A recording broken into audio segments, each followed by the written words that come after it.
இன்னைக்கு தான் சார் பாரதியார் நீங்க கொண்டாடல. ஆனால் சுதந்திரம் இந்தியா அடைந்த பொழுது 1947 ஆல் இந்தியா ரேடியோ தான். அன்னைக்கு டிவிங்கிற ஒன்னே கிடையாது. அப்ப பாடப்பட்ட பாடல் ஆடுவோமே பள்ளி பாடுவோமேன்னு சொல்லி DK பட்டம்மாள் மெட்ராஸ் ஸ்டேஷன்ல இருந்து டெல்லியில அது மூலமாக ரிலே பண்ணி இந்தியா முழுக்க சுதந்திரம் வந்துருச்சுன்னு அனௌன்ஸ் பண்ணது பாரதியார் பட்டம். மெரிபா பன்னீர் சோடா, ஐ ட்ரஸ்ட் மெரிபா. நமக்கு தமிழ் கொஞ்சம் எழுத்து கூட்டி படிச்சிருக்கோம், ஆங்கிலம் இதை விட தடவும். அவர் ஆனா கேட்டா தமிழ் வாழ்கம். ஆனால் அவருக்கு பல மொழிகள் தெரியும். இது யாமறிந்த மொழிகளிலே தமிழ் மொழி போல் எங்கும் இனிதும் காணும்.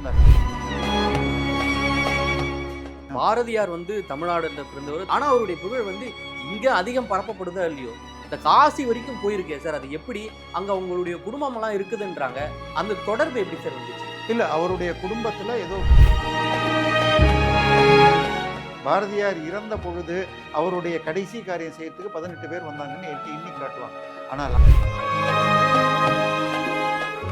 அன்பழகன் என்னுடைய ஆசிரியர்கள் பிராமணர்கள் மிகப்பெரிய கட்டுரை எழுதியிருக்காங்க. பிரச்சனை என்னன்னா, தமிழும் பிராமணர்களும் ஒன்று பிடிக்க முடியாததுன்னு சொல்லிட்டா இவங்க சொல்ற பிராமண துவேஷம் ஆரியங்கிறது எடுக்காது. ஈவேராவுக்கு சமமான தலைவராக இருந்தவர் ஐயாமுத்து கவுண்டர் கோயம்புத்தூர். அவருடைய புத்தகத்தில் எழுதுறார், நாங்க நடந்து செல்லும் பொழுது பாரதியார் பாடல்கள் அச்சமில்லை அச்சமில்லை அச்சமில்லை என்பது இல்லை இடையா, நாங்க தைரியமா வருவோம், அதை பாடிட்டு தான் பாராட்டணும். சேதமில்லா ஹிந்துஸ்தானத்தை காப்போம். அதாவது பங்களாதேஷ் பாகிஸ்தான் எல்லாம் ஒன்றிணைதுன்னா அவர் இருந்தப்போ பாகிஸ்தான் ஒண்ணு கிடையாது. ரெஃப்ளெக்ட் நேயர்களுக்கு வணக்கம். இன்று நாம் சந்திக்க இருக்கக்கூடிய சிறப்பு விருந்தினர் அரசியல் விமர்சகர் திரு தேவப்பிரியா அவர்கள். சார் வணக்கம். வணக்கம் சார். எல்லோரும் ஓர்குலம், எல்லோரும் ஓரினம், எல்லோரும் இந்திய மக்கள் தான், எல்லோரும் ஓர் இலை, எல்லோரும் இந்த தேசத்துடைய மன்னர்கள் தான் அப்படின்ற போல பாரதியார் இந்த தேசத்திற்காகவே கனவு கண்டு கவிதைகளை வடிச்சுட்டு போயிருக்காரு. அப்பேற்பட்ட பாரதியோடைய இன்னைக்கு அவருடைய பிறந்த நாள். ஆனா தமிழ்நாட்டில் மட்டும் பார்த்தீங்கன்னா பெருசா எந்த ஒரு விழாவுமே எடுக்காம இருக்காங்க. அது ஏன்னு பாக்குறீங்க?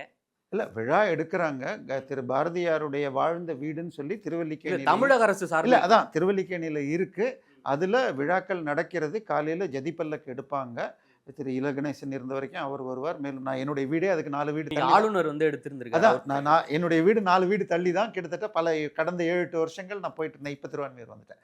ஆனால் நீங்க சொன்ன மாதிரி என்ன பிரச்சனைன்னு சொன்னால், இவர் இதையெல்லாம் தாண்டி இன்னைக்கு நம்ம பேசுறோம் பாருங்க, இதுல பெரிதாக வடமொழிகள் இல்லாம, பெரிதாக இது இல்லாம கவிதை இயற்ற முடியும். அவரும் இதையும் மாத்தியும் பாடி இருக்கார். ஆனால் நவீன தமிழின் மிகப்பெரிய சிற்பி அவர். ஸோ இன்னைக்கு அதுக்கு முன்னாடி எல்லாம் மணிப்பிரவாள நடையாக நிறைய சமஸ்கிருதம் கலந்து வரும்.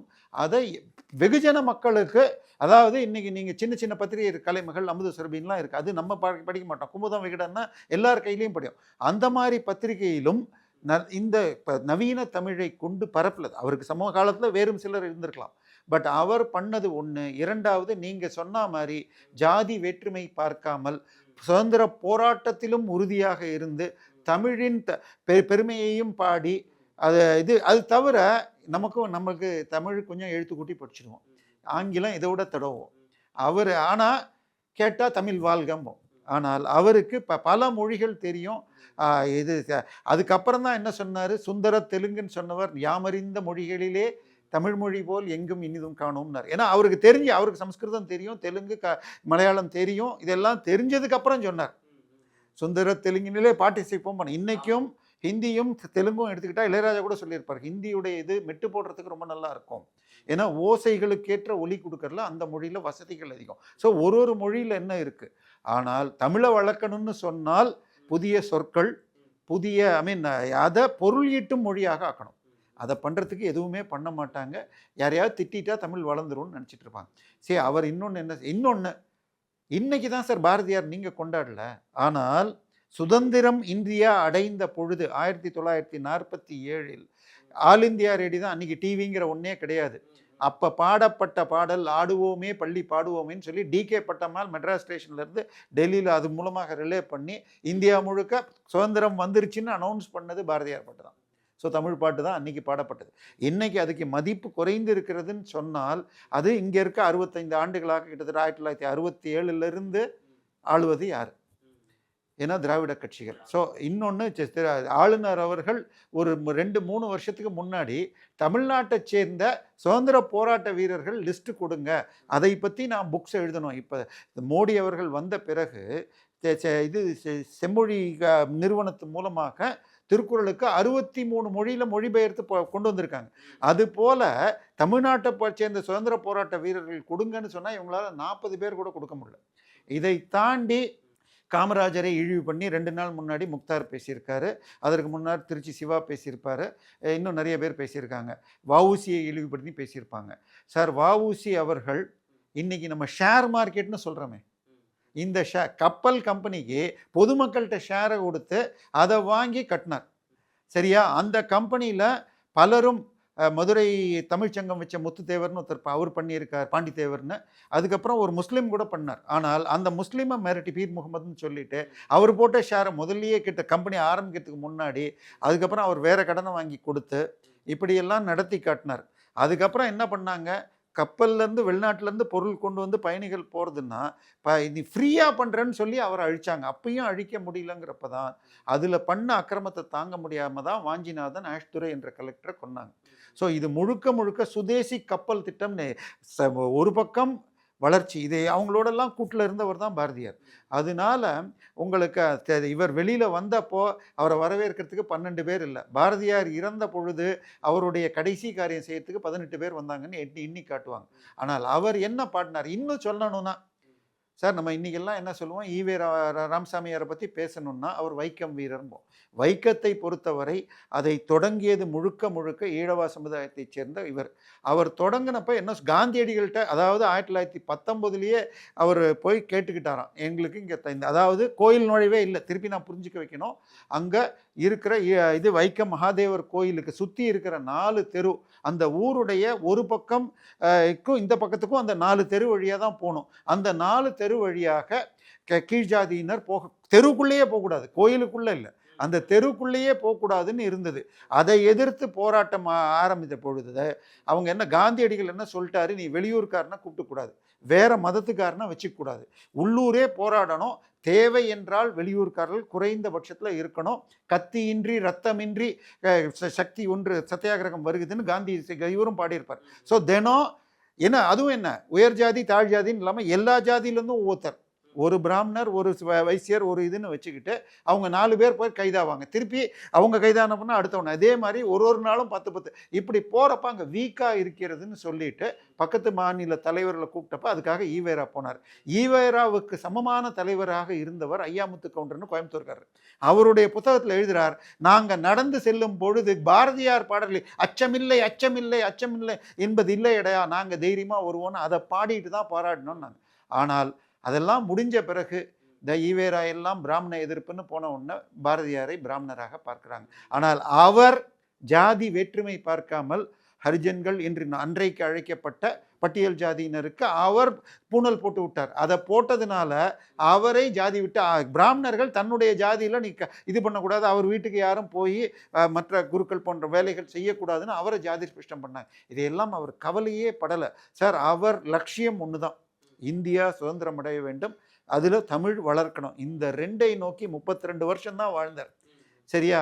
அதில் யானை தாக்கியது, ஏற்கனவே அவருக்கு வயிறு நோய் இருந்ததில் இறந்தார். ஆனால் பிரச்சனை என்னன்னா, அவர் பாடல்களும் நமக்கு மறக்கடிக்கப்படுகிறது. புதிய ஆத்திச்சூடின்னு கொடுத்தார். இந்திய தாயை அவர் மகாபாரதம் படித்த உடனே பாஞ்சாலி உட்காந்து சூதாடி பாண்டவர்கள் தன்னை தோற்று விடுகிறார்கள். தன்னை தோத்ததுக்கு பிறகு பாஞ்சாலியை வச்சு தோக்குறாங்க. அதை வச்சுக்கிட்டு பாஞ்சாலியை இந்திய பாரத தாயாக வச்சுக்கிட்டு, அது எப்படியா நீ உனக்கே உரிமை இல்லை, நீயே அடிமை ஆகிட்ட, அப்புறம் எப்படியா என்ன வச்சுக்கலான்னு பாஞ்சாலி பாடுற மாதிரி பாஞ்சாலி. அதெல்லாம் படிச்சிங்கன்னா நமக்கு வீரம் வரும். ஒரு சில பாடல்கள் நான் படிக்கிறப்ப பாட்டில் இருந்தது, இன்றைக்கி பாடப்புத்தகத்தில் அவை நீக்கப்பட்டிருக்கு. அது மாதிரி எத்தனை பாடல்கள் சொல்லுவோம், காணி நிலம் வேண்டும் பராசக்தி, காணி நிலம் வேணும் அப்படிங்கிற. அதே மாதிரி பெண்களுக்கு சம உரிமை கொடுக்கணும்னு கண்ணம்மான்னு வச்சு தன் மனைவி பேரில் எத்தனை பாடல்களை பாடியிருப்பார். ஜாதி வித்தியாசம் கிடையாதுங்கிறதுக்காக தன் வீட்டில் இருக்கிற பூனை குட்டியை வச்சுக்கிட்டு அது என்னென்ன கலரில் இது பண்ணித்துன்னு சொல்லி ஜாதி 2 ஒழிய வேறு இல்லைன்னு பாடியிருப்பார். ஜாதி இல்லை அடி பாப்பா, குலத்தாட்சி இல்லை அடி பாப்பான்னு சொல்லியிருப்பார். ஸோ இப்படிப்பட்ட ஒரு கவிஞரை இவங்க போற்றுவது இல்லை. அதனால பிரச்சனை என்னன்னா, யாருக்கு, உங்களுக்கு தான் நஷ்டம். பாரதியாரை நீங்கள் அழிக்க முடியாது. இன்னும் சொல்ல போனால் திருவள்ளுவரை கூட இன்னைக்கு மக்களுக்கு எத்தனை குறள் தெரியுது. ஒரு காலகட்டத்தில் சினிமா தியேட்டரில் ஆரம்பித்தா நான் குறள் போடுவாங்க. இன்றைக்கும் ஏவிஎம்மும் ஐ திங்க் கவிதாலயா மாத்திரம் அகர முதல வருதுன்னு நினைக்கிறேன். ஸோ அந்த ஒரு 4 குறள் கூட இன்னைக்கு வரல. ஒரு வழக்கு வந்துச்சு ஹைகோர்ட்டில் ஏதோ தமிழ் வேணும்ன்ட்டு. அப்போ ஹைகோர்ட் நீதிபதி சொன்னார் ஒரு 10 குறள் சொல்லுன்னு. வழக்கு போட்டவரால் 3 குறள் அகர முதல்ல கற்க கசடர இன்னும் ஒரு நன்றி மறப்பது நன்றன்று இந்த 3 குறளை தவிர எதுவும் சொல்ல முடியல. இதுதான் உங்கள் தமிழ் பற்றா? என்னால் 30 குறள் சொல்ல முடியும், எடுத்து வச்சுக்கிட்டா ஆரம்பம் கொடுத்தா இன்னொரு 50 குறள் சொல்ல முடியும். தமிழ் பற்றுன்னா இதுதான் இருக்கணும், சும்மா கேஸ் போட வராதிங்கன்னு அதில் உங்களுக்கு ஃபைன் போடாமல் பண்ணுறேன்னு. ஸோ பிரச்சனை அதே மாதிரி பாரதியாருக்கு கணக்கு கொஞ்சம் வீக்கு, கணக்கு மணக்கு ஆமணக்கும்பார். அதுக்கடுத்தது கல்வியை பற்றி சொல்கிறப்ப நமக்கு எத்தனை புகழ்பெற்ற சிலப்பதிகாரம் இருக்கிறது, இது இருக்குது, இதெல்லாம் படிக்காம கொண்டு வந்து அதை கொடுக்குறாங்களே. ஏன்னா இந்த மெக்காலே கல்வி முறையும் இல்லை, மெக்காலே கல்வி தப்புன்னெலாம் சொல்ல முடியாது சார். அதற்கு முன்னால் இருந்த கல்விங்கிறது உங்களுக்கு எல்லாருக்கும் இன்றைக்குமே எடுத்துக்காங்க. இப்போ எனக்கு நான் வந்து லெதர் கம்பெனிகளுக்கு கன்சல்டண்ட்டாக இந்த மிஷின் போடுவேன், அவங்களுக்கு ஒரு பர்டிகுலர் மிஷின். அந்த முஸ்லீம் ஓனருடைய பசங்க பெரும்பாலானோர் ஒரு பிகாமோ இல்லாட்டி பிஏ லிட்ரேச்சர் படிப்பாங்க. ஈவன் மார்வாடிஸ் முஸ்லீம்ஸ் பார்த்தா அப்படி தான் இருக்காங்க. அவங்களுக்கு தொழில் இருக்குது, எனக்கு கல்யாண பத்திரிகையில் பிஏன்னு போட்டுக்கணும் அப்படின்னு படிக்கிறாங்களே தவிர நம்மள மாதிரி படித்தா தான் முன்னேற்றம். ஸோ எனக்கு என் தொழில் காப்பாற்றுங்கிற மாதிரி அவங்க தொழிலை செஞ்சுட்டு இருந்தாங்க. அதற்கு பதிலாக இவங்க என்ன பண்ணாங்க, எல்லாரும் ஒரு 10th வரைக்கும் அன்றைக்கி எஸ்எல்சிங்கிற வரைக்கும் கணக்கு இதெல்லாம் கணக்கு எல்லாருக்கும் தேவைப்படலை சார். ரொம்ப தூரம் வேணாம் சார். 1984 வந்த படம்னு நினைக்கிறேன், கோழி கூவுதுன்னு ஒரு படம் வந்துச்சு. அதில் செகண்ட் ஹீரோ பிரபு. அப்போ வந்து தன்னுடைய காதலிக்கு, அவர் இராணுவத்தில் போய் சேர்ந்திருப்பார், தன் காதலிக்கு போட்டு லெட்டர் அனுப்புவார். அந்த படத்து ஹீரோவாக சுரேஷ் இருப்பார். அப்போ அந்த கடிதத்துக்கு மேலே இன்னொரு சின்ன லெட்ரு எழுதி உங்களுக்கு வந்து இது தம்பி ராமகிருஷ்ணா கூச்சப்படாமல் என் காதலிக்கு இப்போ படித்து காட்டுன்னு அந்த பாட்டிலேயே வரியில் வரும். ஸோ 85 வாக்கில் கூட, என்ன நான் காலேஜ் படித்த டைம், அதனால அந்த டயத்தில் கூட நிறைய பேர் படிக்க முடியாது. ஸோ எல்லாருக்கும் படிப்பு அவசியம்ங்கிறது இன்றைக்கும் 10th படித்து முடிச்சுட்டு வந்தீங்கன்னு வச்சுக்கோங்க. 10th படித்து முடித்த உடனே +1க்கோ பாலிடெக்னிக்கோ அப்ளிகேஷன் போடணுன்னா டிடி வைக்கணும். நீங்கள் பேங்க்கில் அந்த டயத்துக்கு போனீங்கன்னா டிடி ஃபார்ம் ஃபில்அப் பண்ண தெரியாமல் எத்தனை மாணவர்கள் தவிக்கிறாங்க. ஸோ இந்த கல்வி ஏட்டுக்கல்வியாக இருக்கிறதுங்கிறத அவரும் சுட்டி காட்டியிருக்கார். ஆனால் அதுக்காக உடனே அந்த கல்வி தப்புன்னெலாம் நான் சொல்லலை. ஏன்னா அந்த கல்வி இன்னும் நல்ல முறையில் வச்சு அந்தந்த வீட்டு கல்வியாக மாற்றணும். தொழில், அப்பாவுக்கு தொழில் ஹெல்ப் பண்ண முடிஞ்சதுன்னா நல்லது தானே. நீங்களே ஒரு தொழில் காலையில் 2 மணிக்கு முடிஞ்சு உங்கள் வீட்டுக்குள்ளே இருக்கிற தொழிலோ இல்லை நீங்களே ஒரு தொழில் கற்றுக்கிட்டு செஞ்சீங்கன்னா, ஏன்னா காலையில் 10 மணிக்கு போயிட்டு நிறைய பிரேக் கொடுத்துட்டு 3 மணி நேரம் தான் படிக்கிறோம். ஸோ காலையில் ஒரு செஷன், மத்தியானம் ஒரு செஷன் போடலாம். இப்போ இதில் காலேஜ் லெவலில் இருக்குது, ஸ்கூல்லையும் பண்ணலான்றது தான் இவர் கொண்டு வந்த தொழிற்கல்வி. ராஜாஜி அதையும் இவங்க தொழிற்கல்வின்னு மாற்றினாங்க சார். பாரதியார் காந்தியடிகளை போற்றியவர். வாழ்க நீ எம்மான்னு சொல்லி காந்தியடிகளை பாராட்டி திலகரையும் போற்றுவார். திலகரும் என்ன, திலகர் வந்து தீவிரவாதம், இவர் மிதவாதம்னு. ஸோ இதையும் ஏற்றுக்கிட்டு அதையும் ஏற்றுக்கிட்டு பேலன்ஸ் பண்ணி இது பண்ணார். ஆனால் காலம் அவரை குறைவான காலம் வச்சது. பட் அவர் கொடுத்த தமிழ் இன்னைக்கும் வாழுது. ஏன்னா நேற்றைக்கு எழுதிட்டு போன நமக்கெல்லாம் என்னது போலீஸ்காரன் மகள்னு அப்பாவும் மகளும் இது பண்ணுறத கருணாநிதி எழுதினாரும்பாங்க. அது மாதிரி இன்னும் ஒவ்வொரு கைதும் ஆபாசமாக இருக்கும். இவர் தமிழுக்காக எவ்வளவோ பண்ணியிருக்காரு. தமிழை போற்றியும் பல பாடல்கள் வந்து செந்தமிழ் நாடினும் போதினிலே இன்பத்தேன் வந்து பாயுது காது. தயவு செய்து அந்த பாட்டை சொன்னா ஈவேரா அதை வச்சுக்கிட்டு செந்தமிழ் நாடினும் போதினிலே வந்து தேள் வந்து கொட்டுது காதுலேன்னு சொன்ன வீடியோவாகவே இருக்குது சார். பிரச்சனை அப்படி வந்து தமிழுக்கேவே வாழ்ந்திருக்காரு. திராவிட இயக்கத்தினரும் தமிழை வச்சுதான் இங்க ஆட்சிக்கே வந்தாங்க. அப்படி இருக்கையில வந்து இவரை வந்து ஏன் கொண்டாட மறுக்கிறாங்க, சாதியை பார்த்து ஒதுக்குறாங்க அப்படின்ற போலையும் ஒரு குற்றம் சாட்ட வைக்கப்படுகிறது. தமிழிசை இன்னைக்கு அது போல சொல்லியிருக்காங்க. கண்டிப்பா, அதாவது தமிழுக்கு மிக அதிகமாக தொண்டு செய்யறவங்க இல்ல எல்லா சமூகத்தினரும் இருந்தாலும் அதில் பிராமணர்கள் அதிகம் சார். இன்னைக்கு கம்ப்யூட்டர்ல தமிழ் அடிக்கிறீங்கல்ல, இதை ஆரம்பிச்சு வச்சது திரு சுஜாதா ரங்கராஜன், எழுத்தாளர் சுஜாதா. அவரும் பிராமணர். நீங்க ஓட்டு போடுறீங்களே, ஓட்டிங் மிஷின், அதை கண்டுபிடிச்சது சுஜாதா. அவர் வந்து ஐஐடி இதில் இந்தியன் டெலிஃபோன் இண்டஸ்ட்ரீஸ்னு சொல்லி பெங்களூரில் இருந்தப்போ யூனியன் எலெக்ஷனுக்காக கண்டுபிடிச்சு அதை இம்ப்ரூவைஸ் பண்ணது. ஸோ இது மாதிரி பலருடைய கண்ட்ரிபியூஷனை சொல்லலாம். ஒரு ஃபீல்டுலையும் அப்துல் கலாம் அவர்கள் என்னுடைய குருவில் ஆசிரியர்கள் பிராமணர்கள்னு சொல்லியிருக்கார். அன்பழகன் என்னுடைய ஆசிரியர்கள் பிராமணர்கள் மிகப்பெரிய கட்டுரை எழுதியிருக்காங்க. பிரச்சனை என்னன்னா, தமிழும் பிராமணர்களும் ஒன்று பிரிக்க முடியாததுன்னு சொல்லிட்டா இவங்க சொல்கிற பிராமண துவேஷம் ஆரியங்கிறது எடுபடாது. அதாவது இதில் ஒரு வருத்தத்துக்குரிய செய்தி சொல்லணும்னா இவங்க கால்டுவெல்ல போட்டுருவாங்க. கால்டுவெல்லுடைய தியரி என்ன தெரியுமா? அந்த ஒப்பிலக்கண நூலில் சொல்கிறது. தமிழ் என்பது ரஷ்யா பக்கத்தில் இருக்கிற சித்திய மொழி கூட்டத்தை தொடர்புடையது. ஸோ இன்னைக்கும் பாகிஸ்தான் சிந்து பகுதியில் பிரஹு என்ற ஒரு மொழி பேசப்படுகிறது. அந்த மொழி திராவிட மொழி குடும்பத்தில் சேர்ந்தது. அதனால் தமிழ் மொழி பேசுபவர்கள் ரஷ்யா பக்கத்திலிருந்து கைபர் போலன் வழியாக இந்திய துணைக்கண்டத்துக்கு வந்தவர்கள்ங்கிறது தான் கால்டுவெல்லுடைய தியரி. இப்போ நீங்கள் பாரியர்கள் வந்தார்கள்னு நீங்கள் கால்டுவெல்லோ அவருக்கு முன்னாடி மேக்ஸ் முல்லரோ சொல்லியிருக்காங்க, அவருக்கு அப்புறம் சொன்னீங்கன்னால் அவர்களுடைய நோக்கத்தில் தமிழர்களும் வந்தீர்கள்.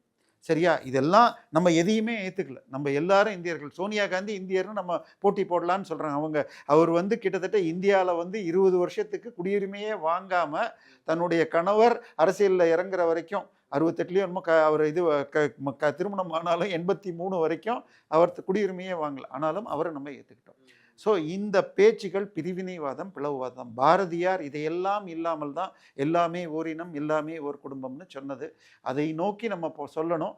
பாரதியாரை பற்றி மத்திய அரசு அவ்வளோ செய்யுது. நேற்றுக்கு பார்த்தீங்கன்னா இது பாரதியார் பேரில் இதில் உங்களுக்கு காசியில் ஒரு காசி பனாரஸ் யூனிவர்சிட்டியில் ஒரு இது இருக்குது. அதில் தமிழ் எல்லோரும் கற்கிறார்கள் இன்னைக்கு பேப்பரில். சார் அதே போல் பாரதியார் பிறந்தநாடுல பிறந்தவர், தமிழ் இங்கே தான் பிறந்தவர். ஆனால் அவருடைய புகழ் இங்கே அதிகம் பரப்பப்படுதோ இல்லையோ, இந்த காசி வரைக்கும் போயிருக்கே சார். அது எப்படி? அங்கே அவங்களுடைய குடும்பமெல்லாம் இருக்குதுன்றாங்க. அந்த தொடர்பு எப்படி சார் வந்துச்சு? இல்லை, அவருடைய குடும்பத்தில் ஏதோ யாரோ உறவினர் இறந்த காலகட்டத்தில் அவருடைய 9லேருந்து 11 2 வருஷங்கள் அங்கே தான் படித்தார். அவங்களோட படித்த நெருங்கின உறவினர்ங்கிறனாம 2-3 வருஷத்துக்கு ஒரு தடவை போய் பார்ப்பார். இன்னொன்று காசிக்கு கங்கைக்கு போகிறதுங்கிறது நம்ம எல்லோருக்கும் பண்பாடு காலத்திலேருந்து தொடர்கிறது. ஸோ அதனால அங்கே உண்டு. அதே போல் கங்கை கரை இங்கே அங்கேருந்து இங்கே கொண்டு காவிரியிலேருந்து வெற்றிலை அங்கே போகணும்னு பாடியிருக்காரு. ஸோ அவரை பொறுத்த வரைக்கும் ஒன்று சேதமில்லா ஹிந்துஸ்தானத்தை காப்போம்னார். அதாவது பங்களாதேஷ், பாகிஸ்தான் எல்லாம் ஒன்றிணைந்ததுன்னா அவர் இருந்தப்போ பாகிஸ்தான் ஒன்று கிடையாது. சேதமில்லாத ஹிந்துஸ்தானத்தை காப்போம் என்று சொன்னவர் அவர். அஃப்கோர்ஸ் அதை இன்னைக்கு பேச வேண்டாம். பட் அதுவும் ஒரு காலகட்டத்தில் நிகழ வேண்டி இருக்கலாம். அதனால பிரச்சனை என்னன்னா, இவர்கள் முழுக்க இந்திய இறையாண்மை, இந்திய ஒற்றுமையே ஏற்றுக்காம தமிழ் இனம், திராவிட இனம் அப்படின்லாம் சொல்லிக்கிட்டு அவங்க இது பண்ணுறதுனால பாரதியாரை போற்றினால் பிராமணர்களுக்கும் தமிழுக்கும் இப்போ ஏதோ ஒற்றுமை இது இல்லைன்னு நினச்சிக்கிட்டு இருந்தால் அவர் மாத்திரம் இல்லை. இன்னைக்கு வரைக்கும் அந்த தொடர்புகள் ஆனந்த விகடனாக இருக்கட்டும், ஹிந்து பத்திரிகை, தமிழ் ஹிந்துவில் வர்ற வார்த்தைகள் தமிழ் படுத்தல் அந்த ஈனாக இன்னைக்கு நீங்கள் பண்ணுறதில்ல. ஆச்சா, இது தினமணியில் எடுத்துக்கிட்டிங்கன்னா ட்விட்டர்னு சொன்னால் அவங்க சுட்டுரைன்னு போட்டுட்டு இருந்தாங்க. இன்றைக்கும் புது வார்த்தைகள் அந்த மாதிரி அதையே ஜெயமோகன் பண்ணுறாரு, நிறைய பேர் பண்ணுறாங்க. ஸோ இந்த முயற்சிகளுக்கு எல்லா காலத்திலும் கன்னி தமிழ் என்றும் கன்னியாக இருக்குதுன்னா இந்த மாதிரி புதுப்பித்தல். அதில் பாரதியார் இன்றைய நவீன தமிழின் சிற்பி அவர். அவரை இன்னைக்கு போற்றணும். கண்டிப்பாக 2026 தேர்தலுக்கு பிறகாக மாற்றம் வந்தால் நிச்சயமாக பாரதியார் இன்னும் போற்றப்படுவார். அதே போல் பாரதியார்னு அந்த தலைப்பாகை ஞாபகம் வரும். அவர் முண்டாசு கவிஞர் அப்படின்லாம் சொல்கிறாங்க. அந்த பேர் எப்படி வந்துச்சு? அந்த முண்டாசு எங்கிருந்து அவர் அதை தொடங்கினார்?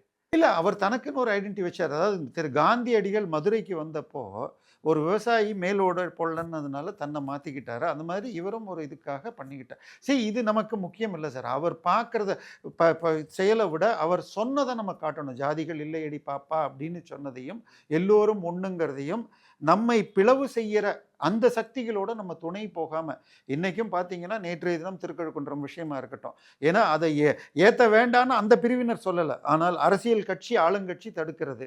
அதுக்காக நீதிமன்றம் போட்ட தீர்ப்பையெல்லாம் மீறி உள்ளது.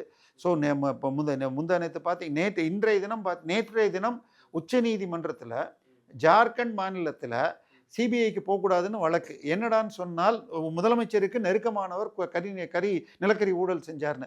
ஸோ அதை கண்டிச்சிருக்கு. ஸோ அப்படி என்ற அதே மாதிரி எஃப்ஐஆரை க்ளோஸ் பண்ணுறாங்க, கம்ப்ளைண்ட் கொடுக்குற வச்சு. இதெல்லாம் கண்டிச்சிருக்கு. அப்போ தமிழ்நாட்டில் என்னென்ன ஆகும்னு பாருங்கள். ஸோ ஒரு தனிப்பட்ட நீதிபதியை டார்கெட் பண்ணுறாங்க, பாரதியாரை இழிவு செய்கிறாங்க. ஸோ இவர்களை பொறுத்தவரை தமிழ்நாட்டை இதை மக்கள்கிட்ட ஒற்றுமை இருக்கக்கூடாது. ஆரிய திராவிட இனவாதம், பிராமணர் அல்லாதார் இப்படின்லாம் கொண்டு போகணும் என்ற ஒரே நோக்குக்காக பார்க்குறாங்க. சார், இதை ரொம்ப புரிஞ்சுக்கணும்னா, இன்றைக்கி ஸ்பென்சர் பார்த்துருக்கீங்களா? ஸ்பென்சர் பிளாசான்னு பார்க்குறீங்களா? அந்த ஜங்ஷனில் ஒரு சிலை இருந்தது, நீலன்னு பேர் போட்டு பாருங்கள் கூகுளில். அவன் 1857 போரில் 1500 பேர் என் கையால் கொன்றேன் அப்படின்னு பெருமையாக சொன்னவன். அவனுக்கு பேர் புட்சர் ஆஃப் அலகாபாத்னு பேர். புட்சர்னால் கசாப்பு கடைக்காரன் அர்த்தம். மனிதர்களை கசாப்பு போல கொன்றவன். அவனுக்கு சிலை இங்கே பெருசாக இருந்தது. அதை எதிர்த்து காங்கிரஸ் கட்சி போராடினப்போ நீதி கட்சி அதை சிலையை எடுக்க விடல. அங்கே கூட சிலை இல்லை.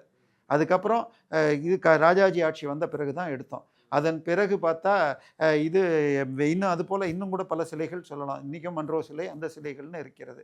ஆனால் மகாத்மா காந்தியை இன்றைக்கும் அவங்க கட்சிக்காரங்க காந்தியடிகள் மகாத்மா காந்தின்னு சொல்ல மாட்டாங்க, காந்தியார்னு சொல்லுவாங்க.